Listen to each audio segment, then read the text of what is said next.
Hey, it's Norm from Tested, and today I'm super excited to be reviewing Microsoft's new Surface Book. They announced this about 2 weeks ago, and I've had this unit for about 2 weeks. And it's kind of a pretty big deal for Microsoft. It's their first laptop. Can you believe that? Microsoft's first laptop they've made. And they've designed it in a really interesting way. Now, it's not by any means the first convertible or two-in-one, but it is, I think, the first to do it in this unique way of splitting it up between the processor on the top of the device and also a lot of the battery and the GPU even on the bottom of the device. And it's called, well, their Surface Book. But let's start off by talking about what is the Surface brand and what is Microsoft's Surface? Well, I think Surface is Microsoft's idea about the potential of like the full x86 Windows PC in the tablet form factor. So you don't have to go and buy both a tablet and a laptop. You can just buy one device that can serve both those purposes. And with Windows 10 being a touch native OS and have native pen support, I think that has generally helped Microsoft's case. The Surface Book is an extension of that idea from what they've done with the Surface Pro line, with the Surface Pro 3, and now the Surface Pro 4. And it's based on the bet that people want really good performance, more performance on their thin and light notebooks, not just integrated graphics. You want an i5 or an i7 processor from Intel and some discrete graphics, while also being able to use that tablet form factor from time to time. Microsoft calls that like the 80-20 split. In their minds, people who buy the Surface Book will use it as a laptop about 80% of the time, and they'll use it as a tablet, the top part, just what they call the Clipboard, about 20% of the time. It'll be different for everyone, of course, but I think in my past 2 weeks of using this, that split is pretty close to how I ended up using this tablet. Well, how do they get that 80-20 split, and how do they distribute all that hardware? A lot of that has to go with their design. On the bottom, you have the keyboard, and on the top, Microsoft cleverly calls it the clipboard, or whatever, the tablet section of it. Let's talk about that clipboard section first, which I can actually detach by pressing a button and popping it up here. This is a 13.5-inch 3000 by 2000 IPS touchscreen, but in the inside, there is a full computer on here. It's a Core i5 or a Core i7, lots of RAM, and PCIe storage. At this size, though, it's still only about 7.7 millimeters thick and weighs 1.6 pounds. Now, how does Microsoft do that? Well, they took out a lot of the battery, and they put the Discrete GPU on the keyboard section. Microsoft claims that this clipboard section gets about 3 hours of battery, but in my usage and my tests running it at about 50% brightness, I only got at most about 2.5 hours. Then, of course, there's the keyboard, which is where most of that battery resides. Microsoft claims that when you attach both of them together, which you can do in this orientation or this orientation, you're going to get about 12 hours of video playback. They actually wouldn't even say what the actual watt-hour rating of the battery is on the inside. In my tests, I actually got more than that claimed 12 hours. I got about 13 hours streaming video at about 50% brightness. And when using it more intensely, when video editing or photo editing, it got closer to about 7 to 8 hours. This lower section, the keyboard weighs about 1.8 pounds, and the total laptop weighs about 3.5 pounds, 3.48, which is the exact same weight as a comparable 13-inch MacBook Pro. Now, how does the top part and the bottom part connect? Because it can't just be, a USB connection, for example. It is Microsoft's proprietary connection, and it's reversible. It's an 80-pin connector that has both power, data, and video. And it's actually the same power plug as on the other Surface Book, the Surface Pros, and on the keyboard section of the Surface Book. So if I detach this and I just use it as the keyboard, I can actually plug the power cable right in here as well and charge the battery in here. And I think that's why this isn't USB-C or any other generic connector. It is Microsoft's proprietary connector. There is this interesting hinge which locks in place when you're not using it as a laptop. But when I plug it in, you can see the hinge folds up at an interesting angle. The reason I think they do this, and they call it the dynamic fulcrum hinge, is it extends the base for stability. The top here, being 1.6 pounds, is actually even though it's light for a tablet and a full-powered PC, it's pretty heavy when you compare it to just the screen sections of other laptops. So when you open the Surface Book all the way, you can see that the hinge extends out from the bottom, so the weight distribution is more toward the bottom as opposed to the top.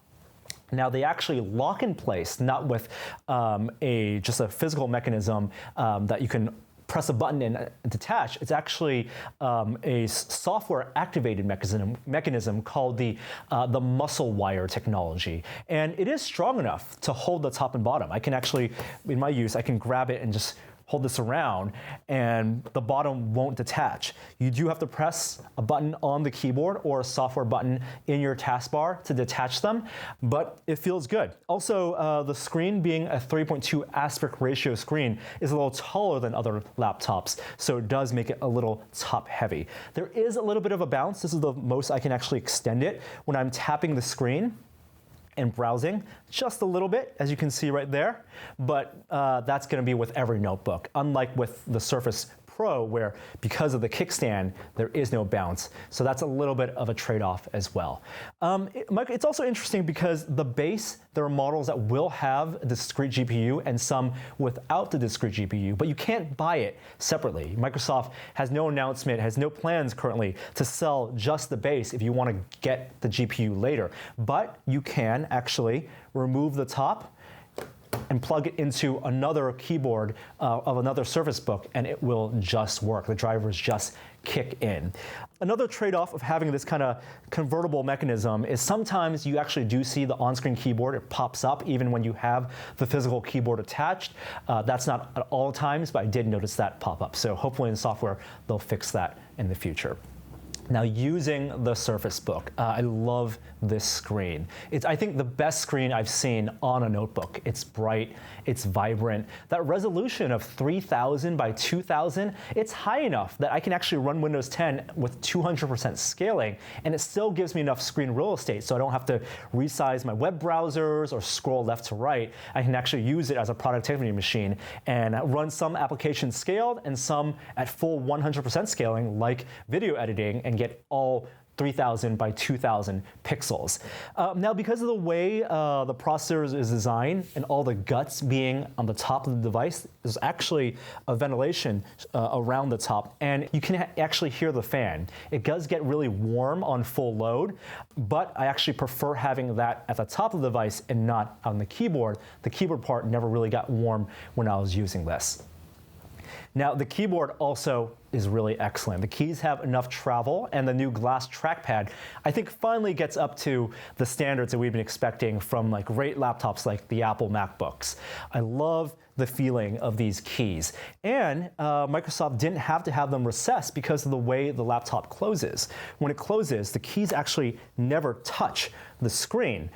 With some other laptops, the keys either have to recess down or leave an imprint from the grease on your fingers to the screen. No smudges, really great, and actually didn't have any dust fall into the laptop while I was using it. Now, using it performance-wise, I think the Surface Book is good, but it's not mind-blowing. It has Intel's new Skylake processors on the inside, either the Core i5-6300U or the Core i7-6600U. The i5 model I tested scored really high on Geekbench and JavaScript tests, and even better than the equivalent Core i5 on the Surface Pro 4. But this is not a gaming machine. The integrated Intel 520 graphics and even the GeForce graphics aren't enough to run the latest games at full resolution at high settings. You can do games like BioShock Infinite, old Unreal Engine games at medium settings and scaled, or some more casual games like Pinball FX, or even games like Rocket League. That's fine, but it's not going to be a game for Arkham Knight or Battlefield, for example. Now, Microsoft has been pretty coy about what that GPU actually is in the laptop. And they said it's a custom NVIDIA GPU based on the Maxwell architecture, but it's not any exact equivalent to, for example, the 940 or 950M. Running GPU-Z on the Surface Book revealed that this NVIDIA chip has about 384 CUDA cores, and it runs at near a gigahertz, so it's basically the equivalent of the 940M. The big difference, though, is memory. It uses a gigabyte of GDDR5 memory, much more bandwidth there, and that more memory bandwidth is better for video editing and modeling software. editing in Premiere and using ZBrush were great, and Photoshop on this laptop much smoother than actually on the Surface Pro 4. A big thing I also want to mention is the pen. Now, Microsoft bought the company N-Trig about a year ago when they used that technology in the Surface Pro 3. Surface Pro 3 had about 254 levels of pressure sensitivity, and on the Surface Book and the new Surface Pro 4, there's 1,024 levels. There's a technology that Microsoft is calling Pixel Sense, which describes both the optical stack, how thin the glass is and what the sensors are in the touchscreen, and also the pen technology. Interestingly enough, Pixel Sense is the name they had of their tabletop touch device, which was also previously called Surface. What's unique in the Surface Book and the Surface Pro 4 is a dedicated chip, the G5 chip, that's used for analyzing input. It analyzes the signal from the pen, it analyzes your palms for palm rejection, and in theory, it offers lower latency. Now, when I gave this Surface Book to real professional artists who are used to using devices like the Wacom Cintiq to have them gauge that latency, they told me that it was still better on the Wacom tablets, but it felt really good on the Surface Book. A lot of that comfort is due to the new pen design, and I gotta say, the pen feels really amazing. There's a new tip on here, which gives it a little resistance when you're using the pen on the glass. In the previous versions, plastic on plastic, it would just glide off and feel real slippery. And Microsoft actually gives you the option to swap out the pen tips with 4 different possible tips. Harder pen tips, or even one that's softer than the default one. This default one is supposed to be the equivalent of an HB pencil. But giving it to the artists, they noticed that the parallax on the Surface Book, not as good as the parallax effect on the Wacom tablets, and you can't calibrate it on the fly. For example, on other tablets, you can bring up a display and say, I want to recalibrate and touch the 4 corners of the screen with the pen to compensate for left or right. The only option here is to switch between left hand and right hand palm detection. Also, with the new pen, Microsoft removed the second button. The previous versions had 2 buttons on the side and 1 button in the back.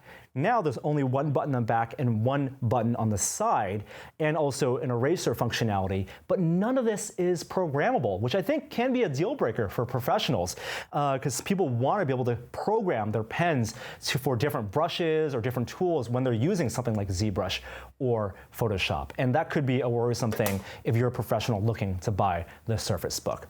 Now, there's also plenty of expandability. There's a full SD card slot, 2 USB 3.0 ports, including an extra USB charging port on the power brick, and there's also a micro display port. You can also buy a separate dock, the Surface Dock, which will work with all Surface devices, adds in 4 more USB, in addition to 2 DisplayPort and Ethernet. And there's good cameras. There's an 8 megapixel camera facing the world and a 5 megapixel camera facing you, which work really great for Skype. In addition to that, there's an internal infrared camera, which can be used for Windows Hello login, but that wasn't enabled at the time of this review. So the Surface Book is expensive. Let's get that out of the way. It's $1,500 for the entry model, which is the i5 version and doesn't even have the discrete GPU. When you add in the discrete GPU, that bumps it up to $1,900. That's expensive even when compared to Apple's equivalent MacBook Pro. And I don't think it's a device that's going to convert people. If people are fans of Apple laptops, they're going to be fans of the platform, the software first. And some people might like that fit and finish on Mac OS. And some people might like the versatility and the robustness of Windows 10. And for those people, I think this is probably one of the best designed laptops ever made, one of the best designed Windows laptops ever made. It's expensive, it does fall short in some ways to meet the needs of professionals, and I think Wacom does have it beat for pen input and responsiveness so far, but for prosumers, this is beautiful, it lasts long, it's good enough to run software, productivity software like Premiere and Photoshop and ZBrush, and I think the idea of the 80-20 concept design, where you're going to be using this mostly as a laptop and then sometimes as a tablet, pays off. If I was in the market for the Surface Book today, I would go for the one that costs $1,900 that has a discrete GPU, because you definitely feel those benefits in modeling software. So that's it for the Surface Book. I think it's a really interesting device, and if you have any additional questions about it, please post it in the comments section below. It goes on sale October 26th, and in the future video, we'll be going over my impressions and testing of the Surface Pro 4. So until then, subscribe to our channel. I'm Norm from Tested, and we'll see you next time. Bye.